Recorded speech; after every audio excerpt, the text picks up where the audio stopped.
नमस्कार स्टूडेंट्स। तो जैसा कि पहले भी बताया गया था, अपने इस चैनल के माध्यम से ऑनलाइन स्टडी जारी है। दो तीन टॉपिक हमने डायरेक्ट इनडायरेक्ट के अंदर बता दिया आपको, जिसमें सिंपल, इंट्रोगेटिव और इंपेरेटिव सेंटेंस हो गए। आज इसी चैनल के माध्यम से हम आपको एक्सक्लेमेटरी सेंटेंस, उनको किस तरह से इनडायरेक्ट में चेंज करते हैं ये बताएंगे। वैसे जितने भी सेंटेंसेस टाइप्स के हमने देखे हैं, अलग अलग टाइप्स के, उसमें समझने में कोई दिक्कत नहीं, लेकिन स्टूडेंट्स को ऐसा लगता है कि एक्सक्लेमेटरी जो सेंटेंस है वो थोड़ा सा डिफिकल्ट है। तो ऐसी बात नहीं है। आज ये टॉपिक एक्सक्लेमेटरी सेंटेंस का हम अपने इस चैनल के माध्यम से, अक्षय एजुकेशन जोबने के माध्यम से हम इसे समझने की कोशिश करेंगे। तो देखिए इधर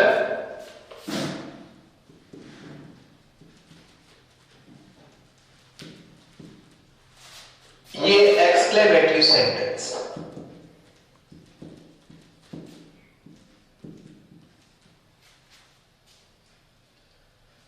इसे समझने के लिए हम एक्सक्लेमेटरी सेंटेंस को तीन प्रकार से समझेंगे। लेकिन उससे पहले हम इसका पता तो लगाएं कि सेंटेंस किस प्रकार के होते हैं, कैसे हम इनको समझेंगे। तो स्टूडेंट्स, पहले तो यह है कि हम इसे पहचानें कि सेंटेंस वास्तव में यह एक्सक्लेमेटरी है क्या।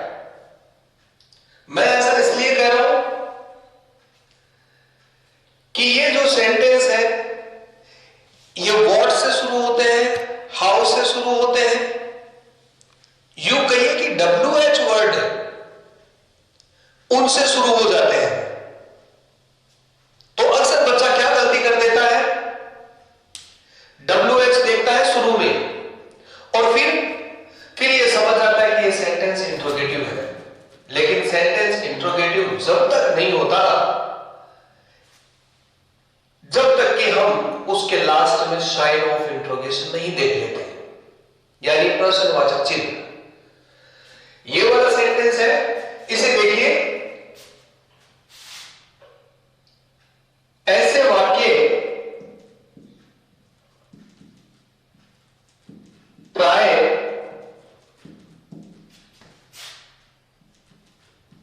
हाउ, व्हाट, alas, हुर्रा, इसके साथ एक्सक्लेमेटरी साइन ओ,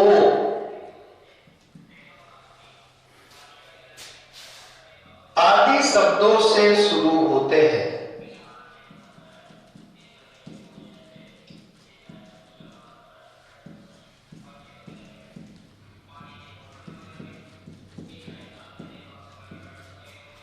तथा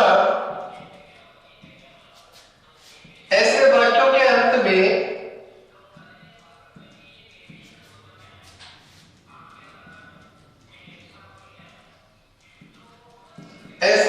के अंत में चिन्ह दिया हुआ होता है।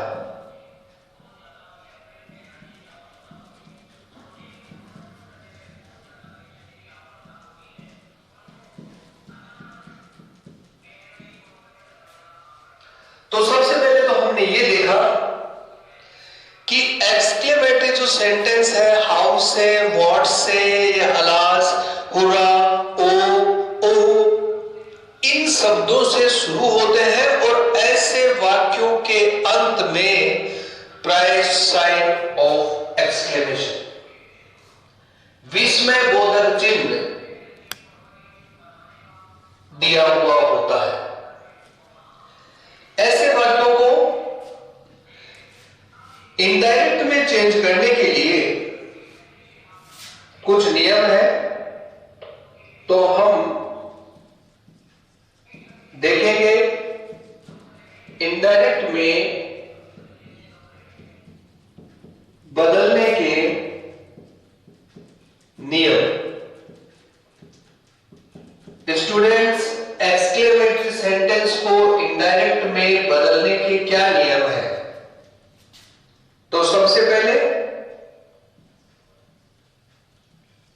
सेड या सेड टू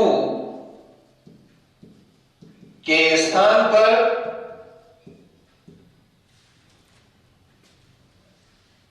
देखिए एक्सक्लेम का प्रयोग करेंगे यदि आपका सेंटेंस हाउस से शुरू हो जाता है।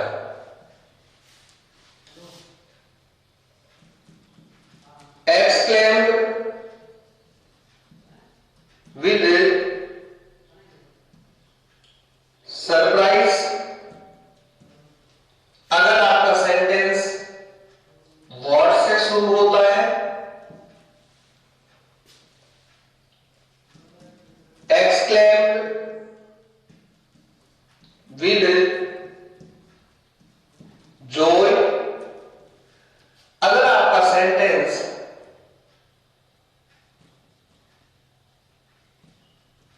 हुर्रा हे से शुरू हो, और एक्सक्लेम विद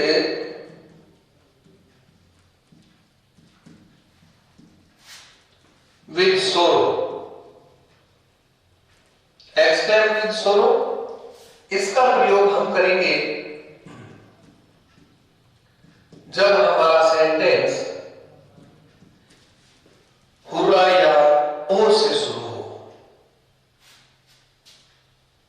यह हो गया रिपोर्टिंग वर्ब वाले सेंटेंस के अंदर कि सैड हो या सैड टू की जगह हम किसका प्रयोग करें। ये exclaim, exclaim with surprise, exclaim with Joy और एक्सक्लेम विद सोरो, इनका प्रयोग करेंगे। ये बात नंबर 1 है। और सेकंड है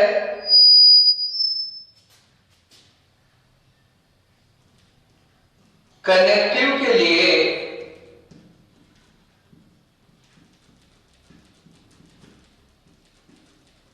दैट का प्रयोग किया जाएगा।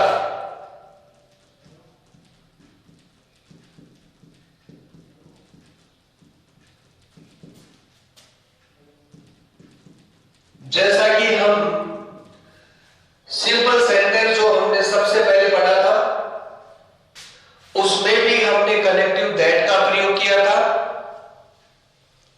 ठीक उसी प्रकार से ये जो एक्सक्लेमेटरी सेंटेंस है, इस एक्सक्लेमेटरी सेंटेंस में भी ध्यान रखना है कि कनेक्टिव दैट का प्रयोग ही किया जाएगा। इसके बाद अब हम सेंटेंस को चेंज करना, क्योंकि कनेक्टिव, ये कनेक्टिव है, यहां तक की बात हो जाती है। सबसे पहली बात तो यह कि सैड और सैड टू की जगह क्या लिखे। दूसरी बात यह हो जाती है कि कनेक्टिव क्या लगेगा, और कनेक्टिव के बाद में हमारे जो चेंजेस हैं वो चेंजेस शुरू होते हैं कि परिवर्तन कैसे किस प्रकार से किया जाएगा। तो इसके लिए अब देखिए हम इसी को यानी एक्सक्लेमेटरी सेंटेंस जो है उसको हम 3 प्रकार से पढ़ेंगे। अर्थात इस प्रकार के जो सेंटेंस है, ऐसे सेंटेंस को हम 3 भागों में डिवाइड करके अलग अलग उनकी स्टडी करेंगे। उसी प्रकार से जैसे हमने लेट अस और लेट के बाद अस नहीं हो तो उनकी स्टडी की थी, बिल्कुल वैसे ही इसको 3 भागों में डिवाइड करके हम देखेंगे। तो देखिए इसका फर्स्ट टाइप लेते हैं हम। फर्स्ट टाइप में पहचान रखेंगे आप, यदि वाक्य के अंत में कोई नाउन हो तो। फर्स्ट टाइप में एक्सक्लेमेटरी सेंटेंस की हम बात कर रहे हैं। फर्स्ट टाइप में आपको जो सेंटेंस दिया है उस सेंटेंस में देखना है कि यदि वाक्य के अंत में कोई नाउन हो तो, अर्थात उसके लास्ट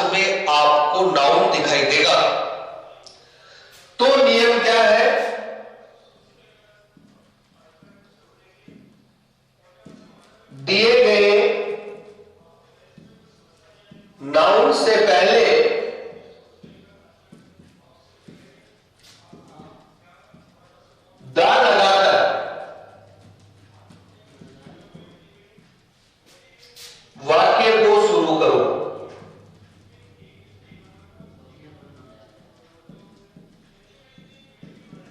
एक काम वहां तक तो पहले बता दिया आपको कि सेड और सेड टू की जगह क्या लिखना है, कनेक्टिव क्या लगाना है। कनेक्टिव लगाने के बाद की बातें हैं ये। पहला नियम ये दिया गया है कि दिए गए नाउन से पहले द लगाकर वाक्य को शुरू करें। द लगाकर के सेंटेंस को शुरू कर दिया। दूसरा है वॉज या वर लिखे।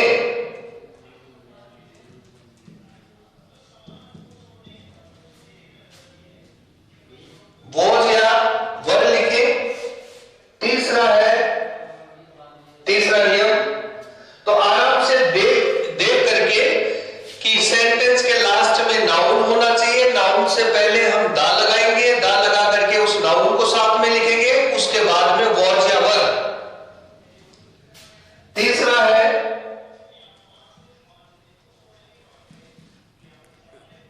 अपनी तरफ से वेरी लगाओ।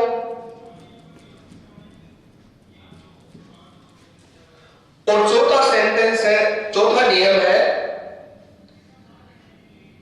वाक्य में दिए गए ए अथवा एम को छोड़कर शेष वाक्य उतार दो।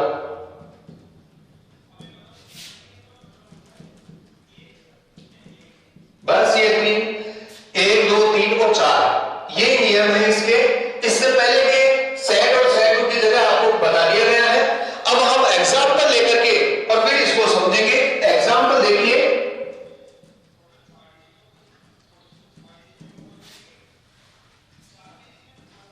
He said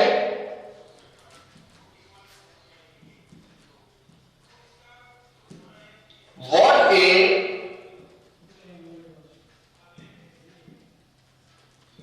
beautiful car.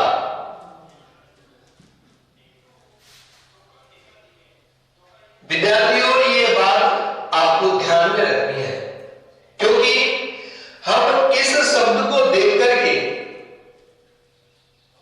और ये गलती कर बैठते हैं जल्दीबाजी में कि ये इंट्रोगेटिव सेंटेंस है, जबकि इसके लास्ट में साइन ऑफ इंट्रोगेशन नहीं लगा हुआ है। इस सेंटेंस को चेंज करते हैं। तो यहां देखिए सैड हो या सैड टू, यहां पर वर्ड दिया हुआ है जो कि आपको पहले ही बता दिया कि वर्ड से शुरू है तो सैड की जगह आपको लिखना है एक्सक्लेम्ड विद सरप्राइज।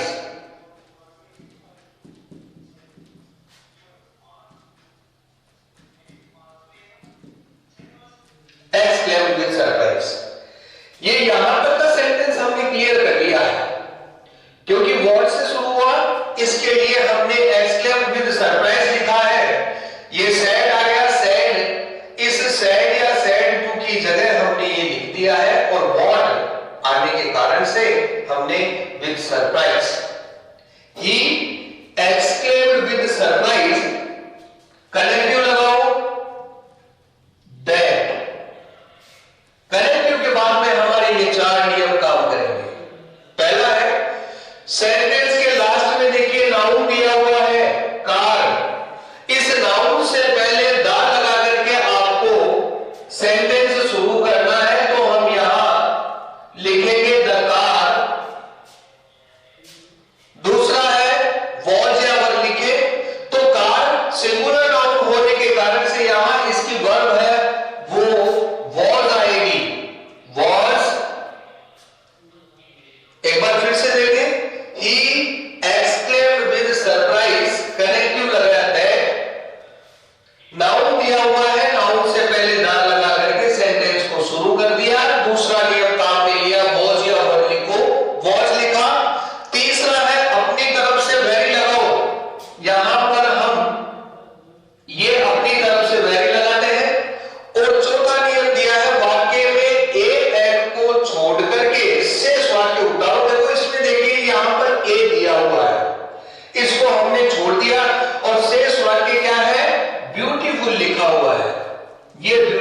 यहां लिख देते हैं ब्यूटीफुल, और लास्ट में फुल स्टॉप। अब सेंटेंस शायद समझ में आ गया आपके कि सेंटेंस दिया हुआ है, उसमें सबसे पहले हमें यह देखना है कि लास्ट में अर्थात उसकी पहचान करनी है। पहचान हमने की कि लास्ट में नाउन आ गया, तो सर थोड़ा सा ध्यान दें आप। नाउन आ गया तो नाउन के नियम क्या है, ये यहां से शुरू करते हैं हम। ये कनेक्टिव आ गया, कनेक्टिव के बाद में नाउन दिया हुआ है, नाउन से पहले दा लगा करके वाक्य को शुरू कर दिया। उसके बाद में वॉज या वर्ड लिखे, तो ये सिंगुलर नाउन होने के कारण से हमने यहां पर वॉज लिखा। तीसरा अपनी तरफ से वेरी लगाए, वेरी लगा दिया। और चौथा ए एल आदि शब्दों को छोड़ करके शेष वाक्य उतार, तो शेष हमारे पास बचा है ब्यूटीफुल, वो ब्यूटीफुल उतार दिया। इसलिए सेंटेंस चेंज होने के बाद में बनता है ही exclaimed with surprise that the car was very beautiful। आराम से, ध्यान से देख लो, कोई मुश्किल नहीं है। सिर्फ और सिर्फ आपको यह ध्यान रखना है कि यह सेंटेंस किस टाइप का है। फर्स्ट टाइप में सेंटेंस के लास्ट में नाउन होता है।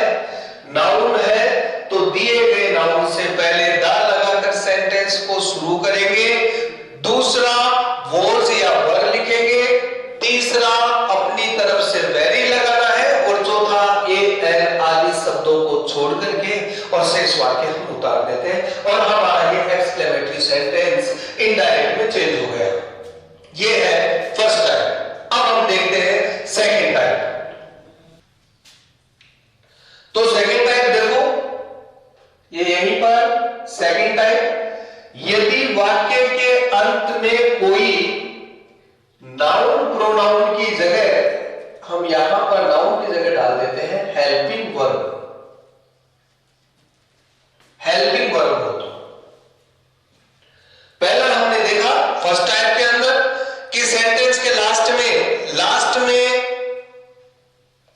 कोई नाउन हो तो, अब है सेंटेंस के लास्ट में हेल्पिंग वर्ब हो तो हम उसी सेंटेंस को लेते हैं एक बार पहले। तो यहां पर रूल देखेंगे। नंबर फर्स्ट, हेल्पिंग वर्ब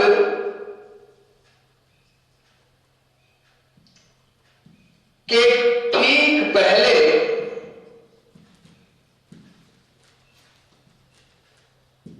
दिए गए नाउन या प्रोनाउन से वाक्य को शुरू करें।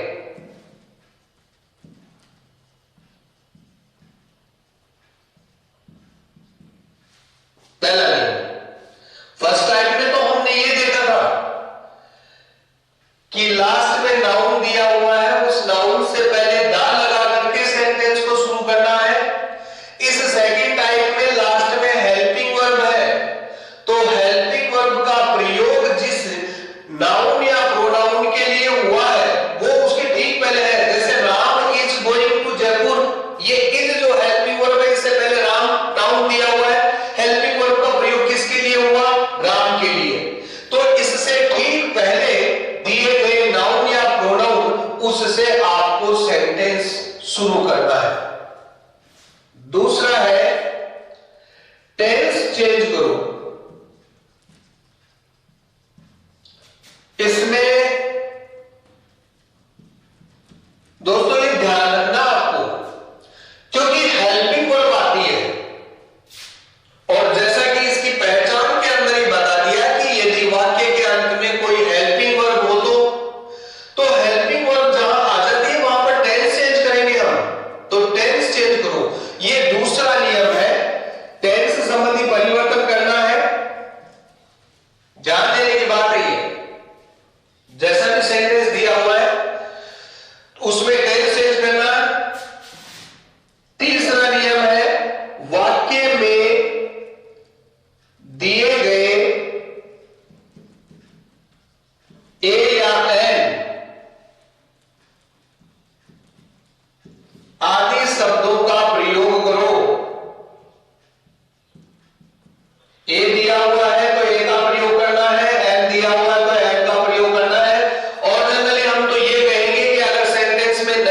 दिया हुआ है तो आर्टिकल ए एन का प्रयोग हमें करना होगा।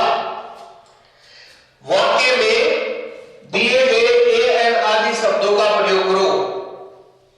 नियम नंबर 4 है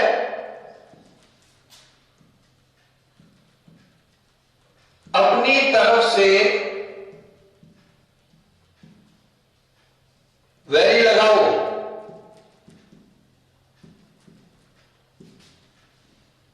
और 5वां है शेष वाक्य उतार दो।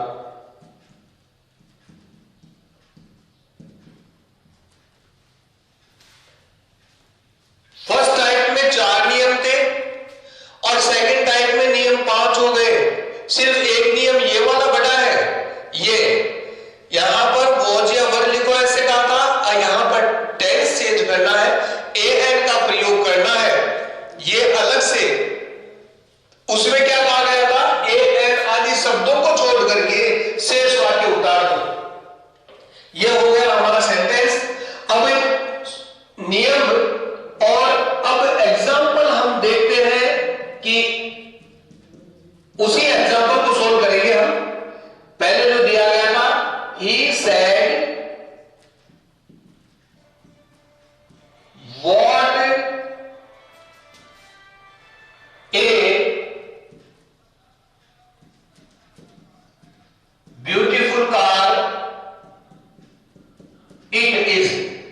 देखो लास्ट में हेल्पिंग वर्ब आ गई है, इसमें हेल्पिंग वर्ब ले ली है हमने, इसलिए सेकंड टाइप के रूल्स काम करेंगे। बाकी वैसे ही रखना है।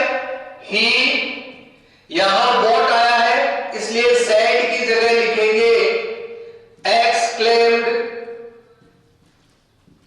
With surprise.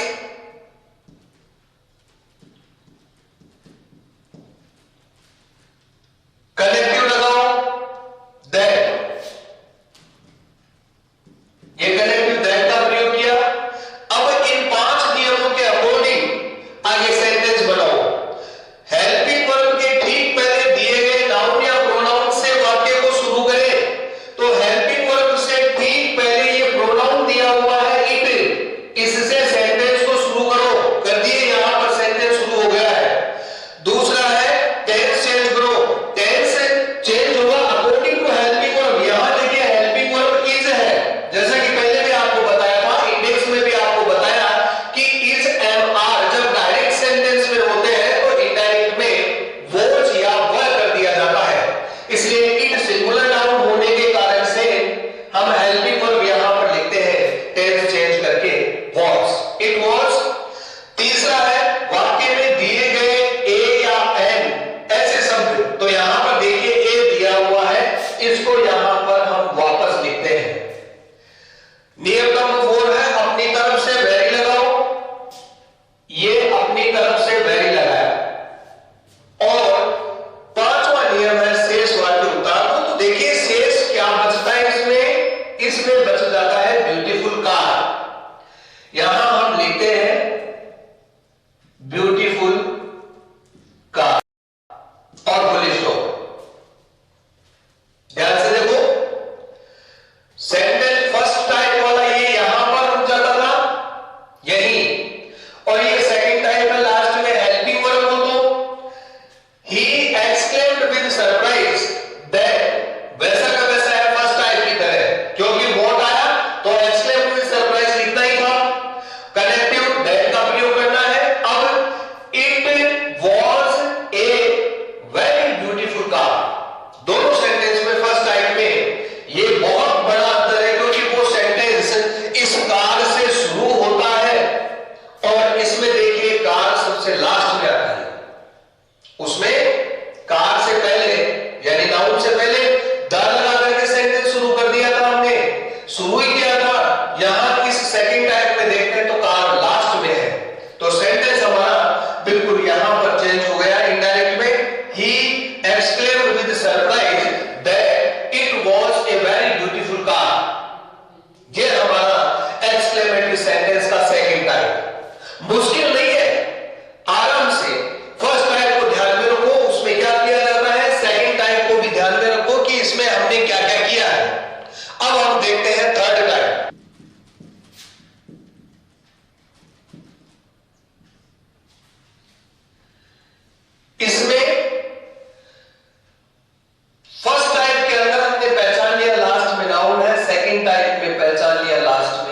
Helping verb. Third type में क्या है कि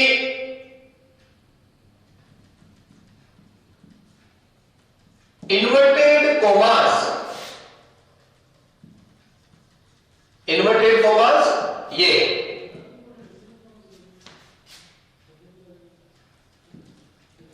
के अंदर वाक्य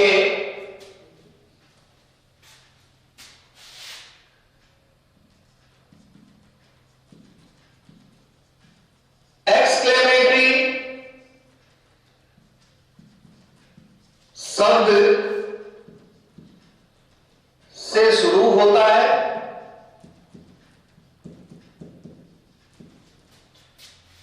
तथा उसके बाद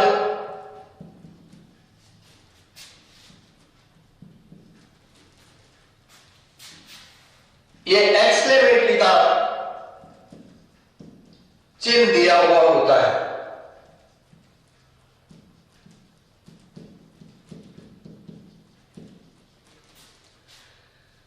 ये वाले हैं, इनमें शुरू के अंदर ही एक्सक्लेमेटरी शब्द दे दिया जाता है। फर्स्ट टाइप में और सेकंड टाइप में भी दिया जाता है, लेकिन उनके बाद में एक्सक्लेमेटरी साइन लास्ट में जाकर के लगता है। इसमें थर्ड टाइप के अंदर उस शब्द को, जो एक्सक्लेमेटरी शब्द है, उस शब्द को लिखने के तुरंत बाद ही एक्सक्लेमेटरी ये चिन्ह लगा दिया जाता है। इसके कोई विशेष रूल्स नहीं है, हम सिर्फ एग्जाम्पल से ही इसे समझ सकते हैं।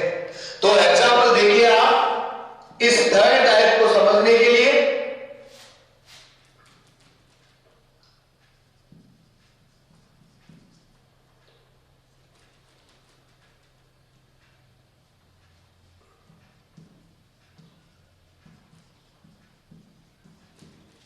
The merchant said,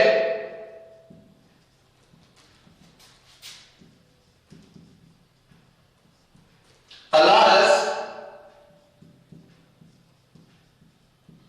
I have been robbed." ये फुल स्टॉप, ये इन्वर्टेड कोमा वर्ब। इसमें एक एग्जांपल और देखेंगे हम।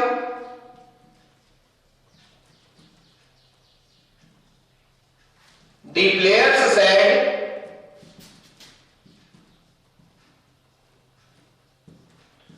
"Hurrah, we have won the match." ये full stop, inverted coma verb. ये है हमारा थर्ड टाइप। एक बार फिर से आप गौर फरमाएं यहां पर कि अलास इन्वर्टेड कोमास के अंदर एक्सक्लेमेटरी ये वर्ड आ गया और इसके तुरंत बाद लग गया एक्सक्लेमेटरी साइन। यहां देखिए हुर्रा लिख दिया, एक्सक्लेमेटरी वर्ड है, इसके तुरंत बाद लग दिया। इसका मतलब यह है कि ये हमारा एक्सक्लेमेटरी जो सेंटेंस है, ये सेंटेंस यहीं पर समाप्त हो गया, क्योंकि ये वाला सेंटेंस नया शुरू हुआ है। यहां ये सेंटेंस नया शुरू हुआ है और लास्ट में फुल स्टॉप है, लास्ट में एक्सक्लेमेटरी साइन नहीं है। चेंज करते हैं तो इसके कारण से हम लिखेंगे द मर्चेंट सेड के लिए अलास को देखते हुए एक्सक्लेम्ड विद सोरो,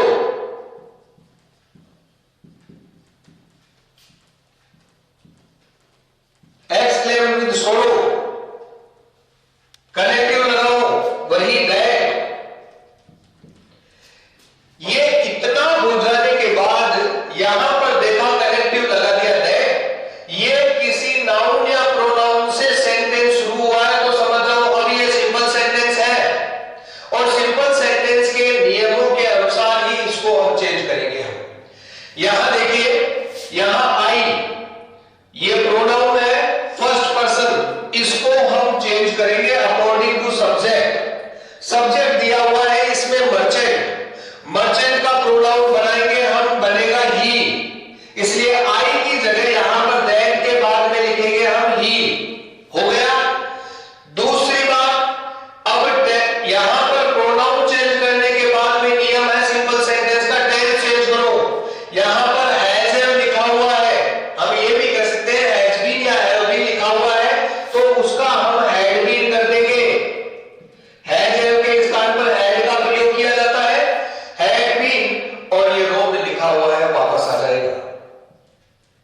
सेंटेंस हमने चेंज कर दिया है और सेंटेंस बना है the merchant exclaimed with sorrow that he had been robbed, कि उसे लूट लिया गया है। ये देखो सेकंड वाला सेंटेंस, द प्लेयर्स सेड, तो पहले इसको यहां से यहां तक इसको चेंज कर ले, तो द प्लेयर्स है, ये द प्लेयर्स वापस लिखा हमने, सेड की जगह इसको देखते हुए लिखेंगे exclaimed with joy, कनेक्टिव लगाओ that, बिल्कुल ठीक इसी तरह कनेक्टिव लगाने के बाद भी क्या किया था, प्रोनाउन चेंज। वी प्लेयर्स एक होता तो ही, बहुवचन है यहां पर प्लूरल, इसलिए दे, ये यहां पर दे। टेंस चेंज करो, had that they had won the match। ये लो, ये थर्ड टाइप भी हमारा क्लियर हो गया। हाँ तो देखिए एक्सक्लेमेटरी सेंटेंस कंप्लीट होने के बाद में, जिसको हमने 3 प्रकार से पढ़ा लिखा, ध्यान रहे कि किस किस टाइप से हमने उनको पढ़ा था। फर्स्ट टाइप बता दिया था, सेंटेंस के लास्ट में नाउन आता है। सेकंड टाइप बताया था हेल्पिंग वर्ब, और थर्ड टाइप के अंदर ये बता दिया था कि सेंटेंस इन्वर्टेड कोमास के अंदर ही शुरू जो होगा उसके साथ ही एक्सक्लेमेटरी साइन लगेगा, और वहीं पर हमारा एक्सक्लेमेटरी सेंटेंस समाप्त हो जाता है। उसके बाद में एक सिंपल सेंटेंस शुरू होता है। ऑब्जेक्टिव सेंटेंस, इसमें बात करें तो ध्यान रहे कि इसके लास्ट में भी एक्सक्लेमेटरी यानी वही विस्मय बोधक चिन्ह दिया हुआ होता है। ऐसे वाक्य प्राय में से शुरू होते हैं। इसमें थोड़ा सा ध्यान देने वाली बात है। एक तो ये ध्यान रखना है कि ये सेंटेंस में से शुरू होते हैं, लेकिन कई सेंटेंस ऐसे भी हैं जो ऑप्टेटिव ही है लेकिन में से शुरू नहीं होते। जैसे he said to his teacher good morning sir, इसमें में से सेंटेंस शुरू नहीं हुआ। तो फिलहाल हम बात करते हैं में से शुरू होने वाले सेंटेंस। ऐसे वाक्य प्राय में से शुरू होते हैं। इनडायरेक्ट में बदलने के लिए सैड और सैड टू के स्थान पर विश्ड का प्रयोग किया जाता है, ब्लेस्ड का प्रयोग किया जाता है, प्रेड का प्रयोग किया जाता है, या कर्ज का प्रयोग। अकॉर्डिंग टू द सेंटेंस हम इनमें से ही किसी एक का प्रयोग करेंगे। कनेक्टिव के लिए दैट का प्रयोग किया जाता है, अर्थात इसमें हम जब कनेक्टिव लगाएंगे तो दैट का प्रयोग करेंगे।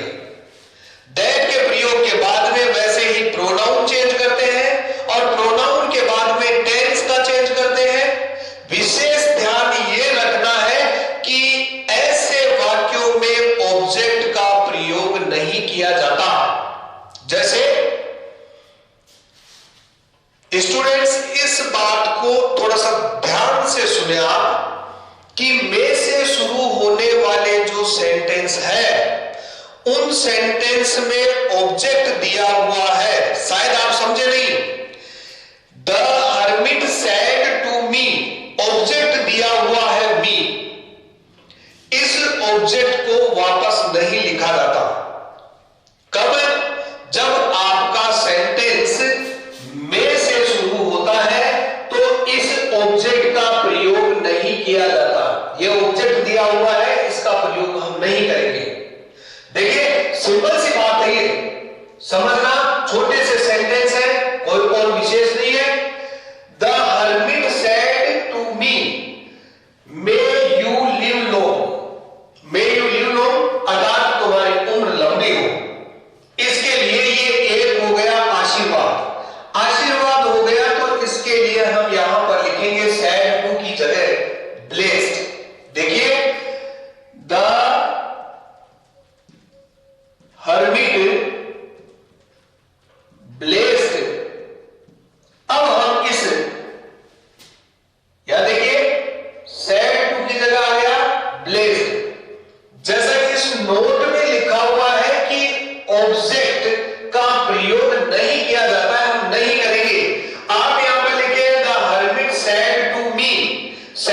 की जगह लगा दिया आप the hermit blessed me that, तो यहां पर मी लिख दिया, वापस उतार दिया, जो नहीं करना आपको, क्योंकि प्रोनाउन चेंज होकर के आप ही के बारे में बात कही जाएगी वो। तो द हर्मिट ब्लेस्ड, कनेक्टिव लगाओ, दैट के बाद प्रोनाउन चेंज करना है, ये रहा you, second person, change according to object, object me, first form है, मी की फर्स्ट लाओ, आई माई मी की फर्स्ट आई, यहां पर लिखेंगे आई। इसके बाद में देखिए यहां पर टेंस चेंज करो, टेंस कैसे चेंज होगा, हेल्पिंग वर्ब यानी कि मॉडल दिया हुआ है यहां पर, मे का हम लिखेंगे माइट, लिव लो, ये लो। मे से शुरू होने वाले सेंटेंस इनमें ऑब्जेक्ट का प्रयोग नहीं करेंगे, आप ही के लिए है, the hermit blessed that I might live low. हालांकि आप ऐसा लिख सकते हैं, द हर्मिट ब्लेस्ड मी, मुझे आशीर्वाद दिया कि मेरी उम्र लंबी हो, तो वो तो इसी प्रकार से अगर मी नहीं लिखते हैं तो भी लंबी उम्र तो आपकी ही होगी। The hermit blessed that I might live low, ये मे से शुरू होने वाला सेंटेंस, यहां पर किसी भी प्रकार से ब्लेस्ड है, प्रेड है, विश्ड है, कर्स्ड है, जैसे यही हर्मिट, हर्मिट मीन साधु संत, the hermit said to me, यहां है may you be ruined, ruined means बर्बाद होना, कि तुम बर्बाद हो, तो यहां पर ब्लेस्ड की जगह हम लिख देंगे कर्स्ड, बाकी का सेंटेंस ऐसा वैसा रहेगा। ये हो गया आपका ऑप्टेटिव सेंटेंस जो मे से शुरू होता है। इसी के साथ साथ मैं दूसरा सेंटेंस भी आपको समझा देता हूं, और ये दो प्रकार के ही है, अर्थात एक प्रकार के सेंटेंस आते हैं वो मे से शुरू होते हैं, दूसरे सेंटेंस है वो मे से शुरू नहीं होते हैं, मे से शुरू नहीं होते। जैसे अभी पहले भी आपको बताया था कि he said to his teacher good morning sir, तो यहां पर ध्यान दें, हम एग्जाम्पल के द्वारा ही ऐसे सेंटेंस को समझ लेते हैं। एग्जाम्पल देखिए आप, he said to his teacher, यहां कोमा, इन्वर्टेड कोमा,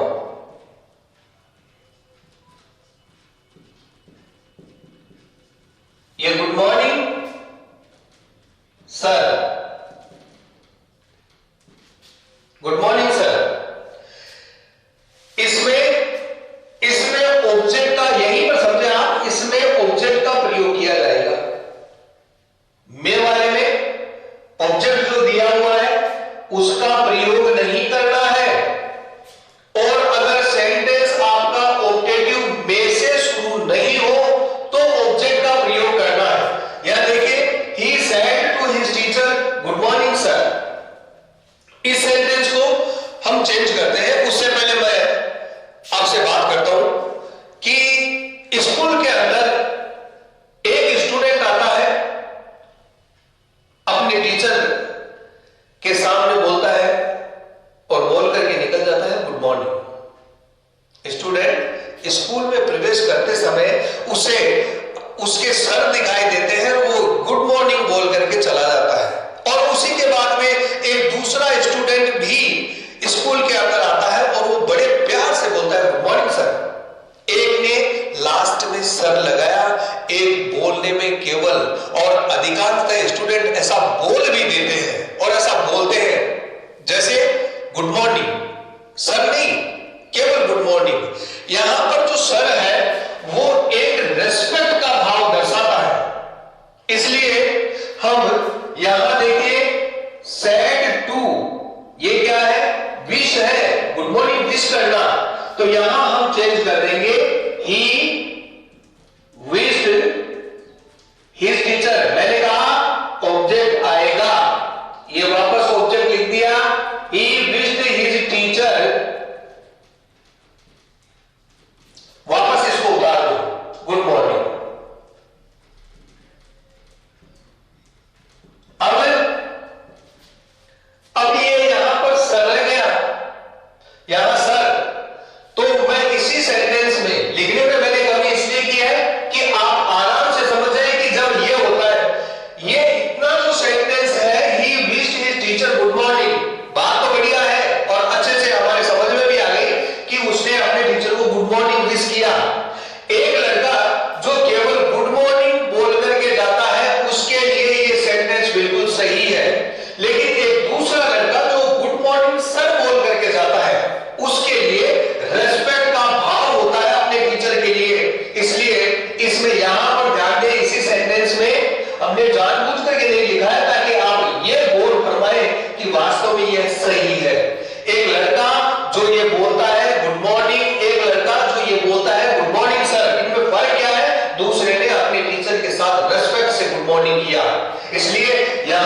फर्क देखिए, सर लगा हुआ है, अगर सर नहीं लगा हुआ तो हमने ऐसे कहा कि उसने रिस्पेक्ट नहीं किया, तो सीधा सा सेंटेंस ही wished his teacher good morning, और जब वो कहता है good morning sir, good morning ma'am, तो उसके साथ हम ये लगा लेते हैं ही respectfully wished his teacher good morning.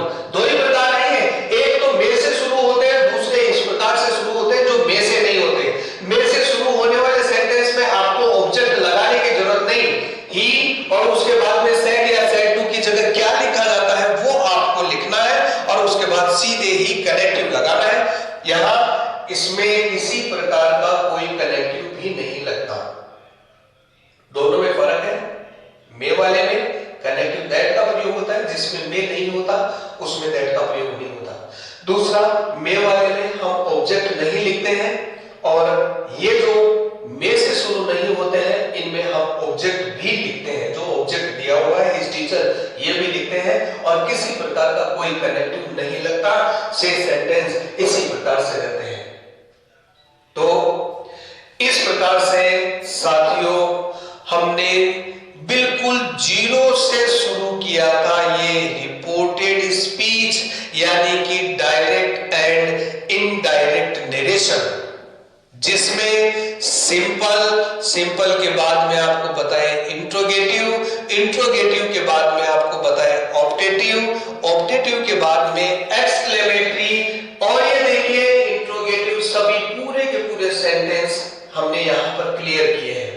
अब आपको पहचान और समझ ये दोनों ही काम में लेनी है कि सेंटेंस किस प्रकार का है।